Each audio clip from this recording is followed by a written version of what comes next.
Տեսլայի շուկան Ուկրաինայում բարգավաճում է չնայած Միացյալ Նահանգներում հակազդեցությանը։ Որքան ժամանակ է Տեսլա ունեք։ 3 եմ գնել, փորձում եմ ընտելանալ։ Սա իմ առաջին էլեկտրական մեքենան է։ Մեծ թռիչք է Շկոդա Սուպերբից հետո, բայց ես հենց դա էի ուզում։ Տրեպկան այս օգտագործած Տեսլայի համար վճարել է ընդամենը $18,000։ Չինական առավել մատչելի էլեկտրոմոբիլների հետ մրցակցությունը իջեցրել է Տեսլայի գները։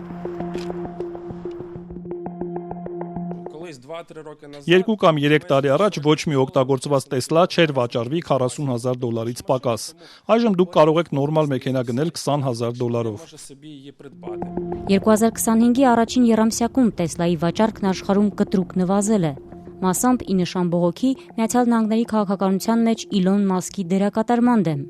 Բայց մեքենաները շարունակում են պահանջված մնալ այդ քաղաքականությունից տուժող Ուկրաինայում։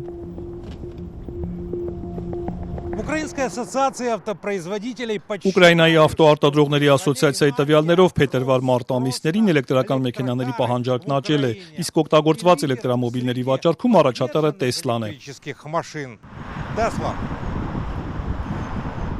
ԱՄՆ-ում և Եվրոպայում Տեսլաները վանդալիզմի են ենթարկվել։ Տեսլա ունեցողներից ոմանք ստիպված Ուկրաինայում գրել են իրենց մեքենայի վրա։ Առել եմ Իլոնի խելագարվելուց առաջ։